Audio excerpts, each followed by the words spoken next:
Hey, I'm joined here with Rhea for the How to Train Your Dragon, and there's no stopping Rhea from seeing these movies now. You and Joe, you finally have something in common with our pal Joe. Use AMC A-List to its full potential. Yeah, now they upgraded my plan to, or You opted got to, to upgrade. I got it upgraded to 4 movies a week. Oh wow, that's Yeah, amazing. I'm lucky So, I have two AMCs near me, so I make it work that way. And plus they have a 70 millimeter screen oh really? that's able to show 70 millimeter movies, IMAX. and Yeah. Okay. yeah, and Dolby screens as well. So yeah, it's pretty cool. That's great. Props to Rhea and all those of our friends that are actually seeing movies, and the continued harassment of myself from a community of not watching movies is going to Aw. continue. No, I know. I hope I don't get clumped into that No. I do want. that group. I do want to get back. I've been on. I've told some of my friends that I've been going to see concerts again. So I have limited time, so I couldn't see Thunderbolts, and I really want to see Thunderbolts. And I'm going another concert Friday. But then I'll take it back because there's not a concert for a while. So then I'll get back to the theater. But I want to see Thunderbolts, and then if something else comes out shortly. Oh, Clown and Cornfield, you're seeing. Yeah, I'm seeing that tomorrow. And we reacted to the trailer last time, and I think I was around a 7 or 8, but in my mind a 7 or 8 is like, decent. So I'm excited to, share my thoughts on it. Maybe make a short for Multiverse of Color. So we'll see.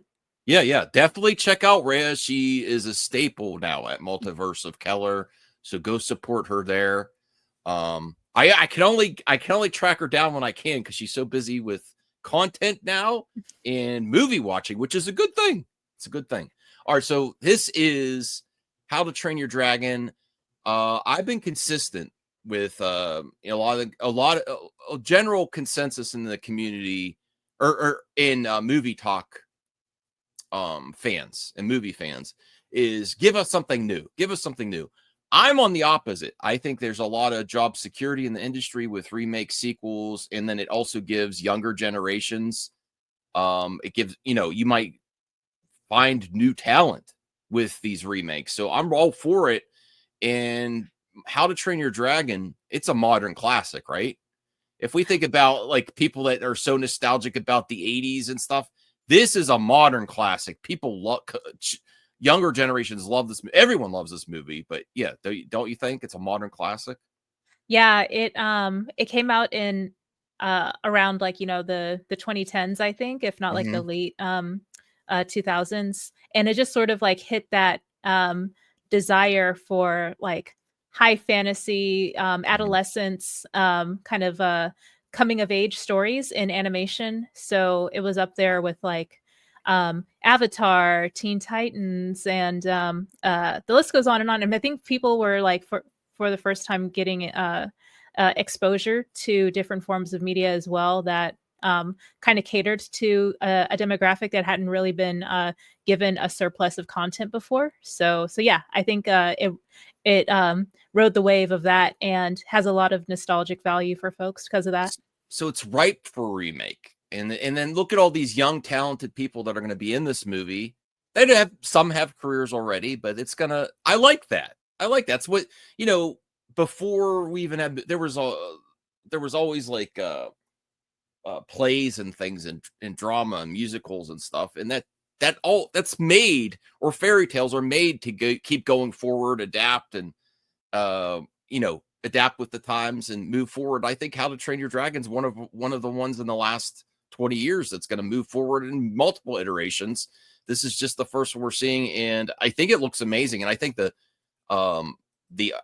dragons look cool. I always had an issue with some of the designs for the dragons. I know some people think it's charming, but I like Toothless, but some of the other dragons just didn't do it for me. But now they look legit for me. So I did not see this trailer. This is the trailer just dropped yesterday. So let's check this out here. Turn up the volume a little bit. Okay, I haven't seen the IMAX one. So yeah, this is interesting. Toothless looks the closest to animated out of all the characters. Toothless. Yeah. Oh, I'm trying to remember this character's name. Don't. Hiccup. Oh, sorry. Never. Okay. So for folks who may be aware or not, this the first movie was basically a concept developed by the creator or developer concept dude behind Lilo and Stitch, and I think it's cool that really? Yeah, I think it's cool that there's 2 live action adaptations of this person's like brain spawn, like their original idea. I didn't know that. Mm-hmm. Or maybe I heard it and I forgot. So wow, Lilo and Stitch creator. There's something. It's not exact copy either, but there's some things in common too with like the kid character and Stitch and and Toothless a little bit. But this is perfect here where he's putting the hand on and I think this is the same director of the animated, right? I'm unsure, but yeah, I think they both have a lot of similarities that overlap. There's like, kind of a Pokemon sort of like monster tamer aspect of it too, obviously. Yeah. And yeah, becoming besties. Oh, you had to bring it back to Nintendo, Pokemon. Oh yeah. Yeah, this could easily be Ash and Pikachu. But Pikachu was kind of a brat in episode 1, but then he became really? Yeah. I've never really watched the animated. Okay. Yeah. All right, well that's cool too. All right.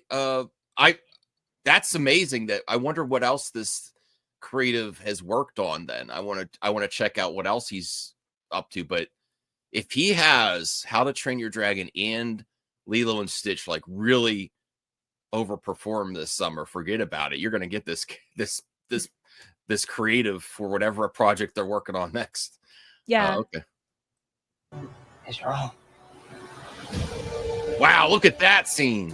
Oh yeah, definitely. Like I just ever since like I was able to afford video games in the late like 2000s and into the 2010s, 2020s, I've been playing a lot more RPGs that align to these turn-based creature tamer sort of like high fantasy exploration coming of age stories. And yeah, it's sort of like it's me basically playing catch up for stuff that I couldn't afford previously.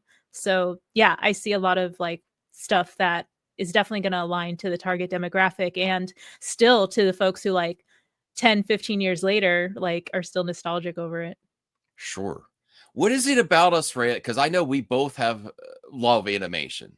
I know I have to get back into anime, but I love animation and animation can be epic. But what is it about like that scene that we just saw with the dragon that makes it even more so when it's live action? It's still animated really. But what is it that really, because I've seen similar scenes in the series, but when I just saw this sequence, let me go back here.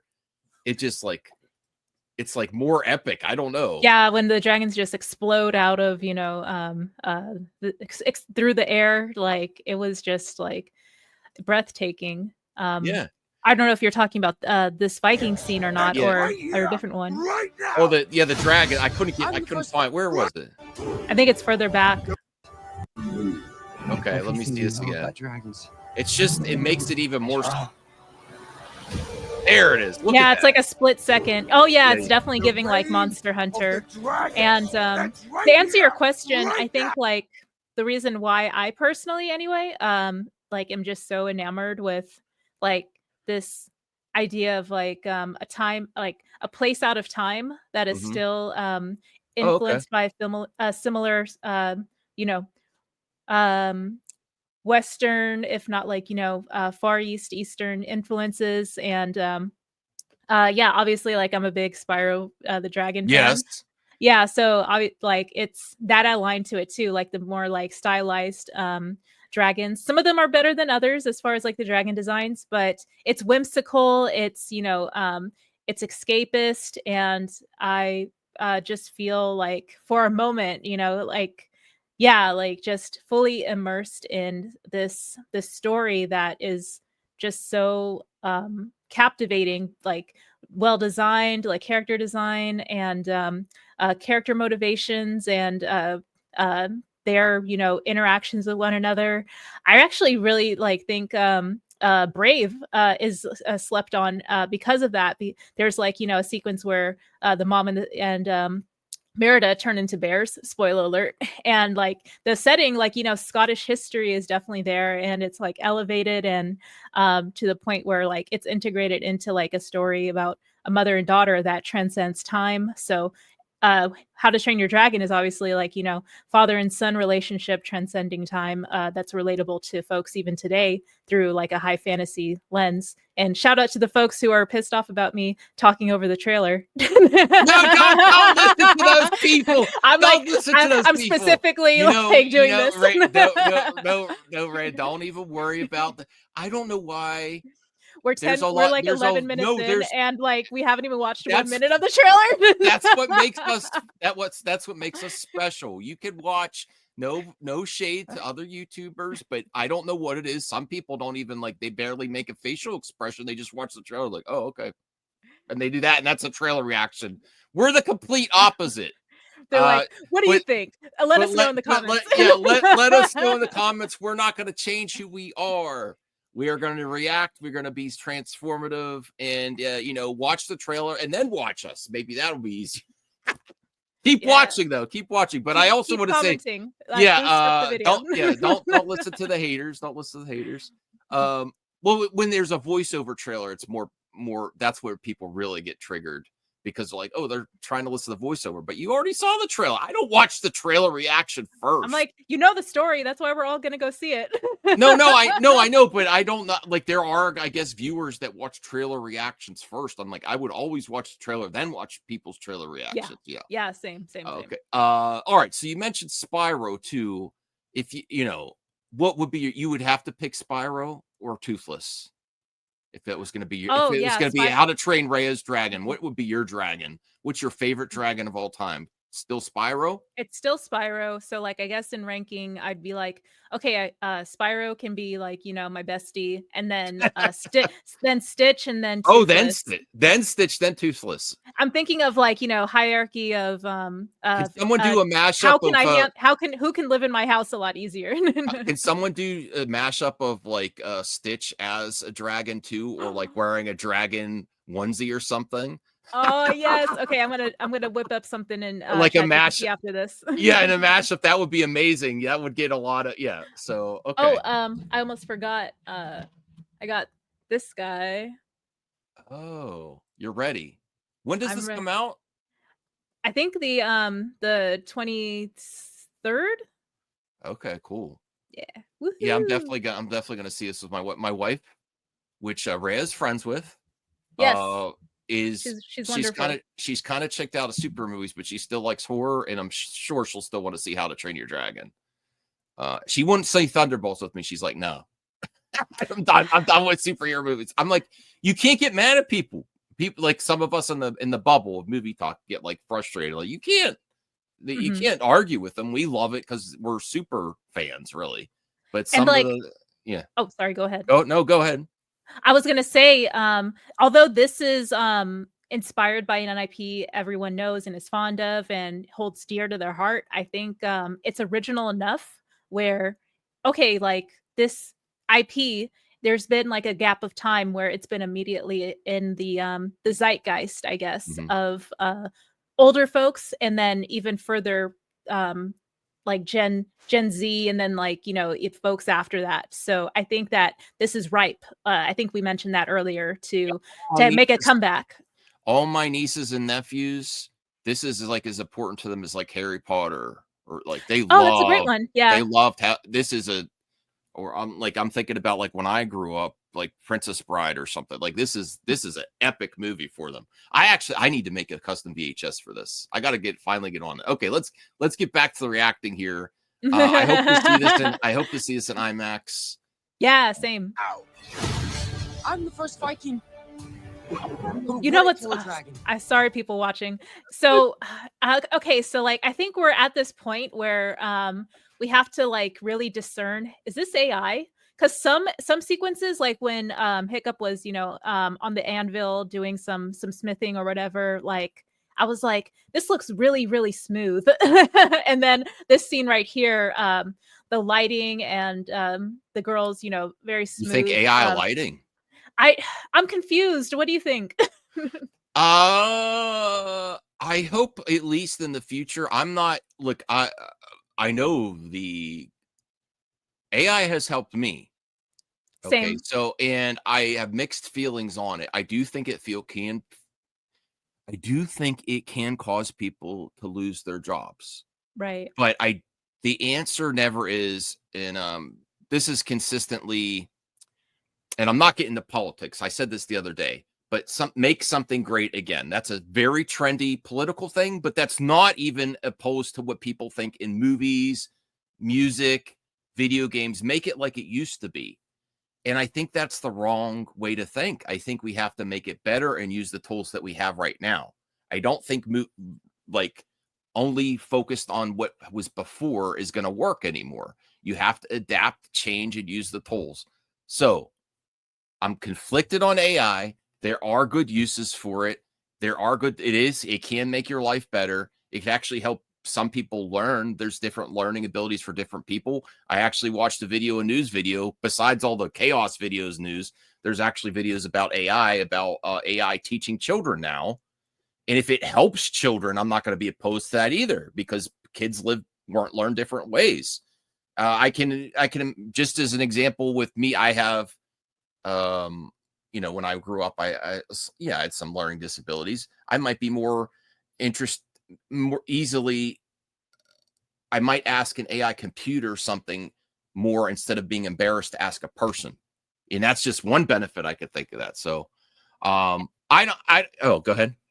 Yeah, I totally agree with you. And what I did want to say is that, yeah, existing knowledge bases, in order to create a foundation of knowledge and creativity and accessibility, that's what, you know, I love about AI, especially, you know, when it's used responsibly and there's consent around, you know, the sources of data that are being used to create outputs. I think my concern is that because if there is heavier leaning on AI to develop, you know, even like live action films and make them look so glossy like a video game, like this looks like a PS5 cutscene, in my opinion. I think that although it looks nice, it's derivative of things that we've seen before, and AI doesn't innovate. It still needs that human input in order to put those original thoughts that don't exist already into, you know, the algorithm on the AI to continue to make it, you know, grow and learn. Otherwise, it's going to, you know, to Max's concern, continue to be derivative.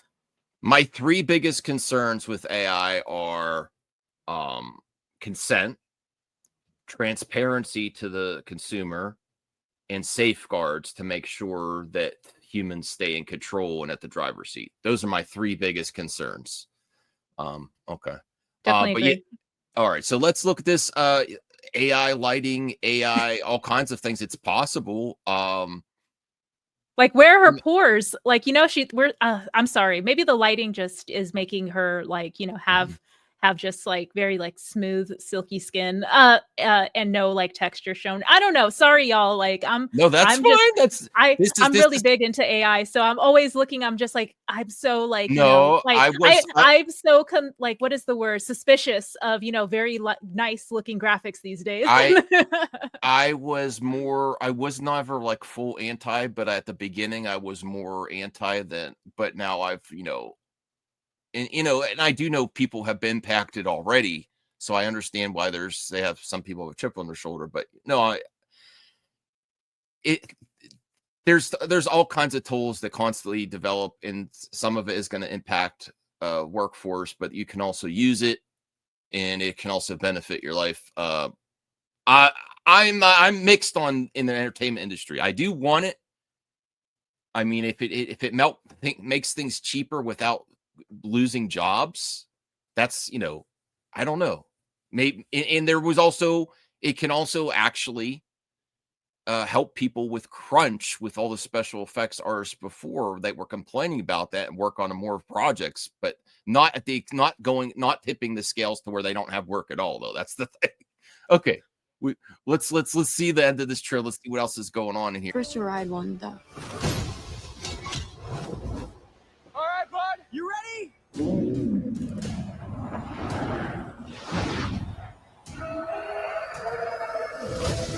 I wonder how close it's going to be to the first movie. Oh man, I haven't seen water look this good since Avatar: Way of the Water. Yeah. Oh, that's a good scene. Oh, I like that. Yeah. No, it's really cool. Okay, so I think we can both agree there's definitely some, heavy use of CGI, even perhaps like on the characters too. But I think it's to the movie's benefit as far as like aesthetic, because oftentimes like with CGI characters and creatures, and then having the live action actor just superimposed on top of them, the lighting doesn't match, like there's discrepancies, and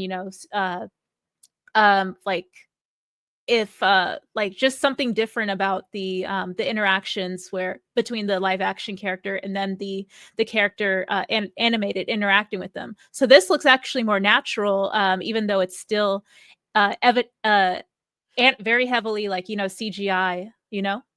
Oh, and I'm a special effects fiend. Like, I love pushing special effects. This kind of rivals, I think, even some of these sequences when riding the dragon rivals the Avatar Way of Water series, like with the flight on the pterodactyl-like creatures. It even feels more natural to me than some of the Na'vi on their creatures. So I'm really happy with these sequences. I just hope I hope it's still different enough from the original movie. I don't hope it's not just every single scene is a remake. Oh yeah, shot for shot. I'm gonna have to watch the original again. Yeah.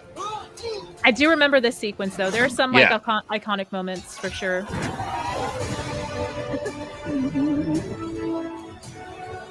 That music though. Good sound. Yeah, good score too. Look, see this dragon looks so much better. Oh yeah, he looks legit. Yeah. Oh, that one too. Wow. Oh yeah, it's not like weird and jarring looking. No, I feel like they understood the assignment. Yeah. I don't feel like people are going to be like, they ruined How to Train Your Dragon. I think this is going to, I'm assuming this is going to be the definitive version, not erasing the first one, but this looks more epic. I'm sorry, it does. And part of it was they didn't even know what they had at the first one. It was made. I don't know. think they made the first one knowing it was going to be a major IP. I'd have to look at the budget and everything, but even like the dragon designs, they probably spent the most time on Toothless, not as much. They had a certain style and aesthetic to them, or interesting looking, but I feel like they went with it. There was a production that got the green light, but they really didn't know what they had. Yeah, it was like kind of lightning in the bottle, similar to Lilo and Stitch. Like, it was like it came out in like 2003, and it kind of went through a stage of like, okay, kind of niche, and then it just blew up. Like Disney started like leaning heavily into it. So yeah, so this looks great. Watch out! I want to see How to Train Your Dragon at like Universal, and then then we're gonna have Lilo and Stitch at Disneyland. Oh my god! Yes, Dude, that that's looks so amazing. sick. Yeah.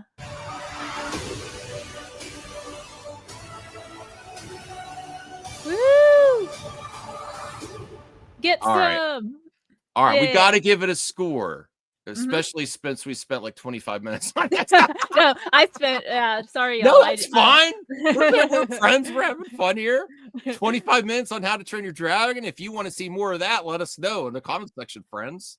Yeah, it was worth every second because that trailer was chef's kiss. Yeah, I would have to say I'm not being hyperbolic. I said that's 10 out of 10.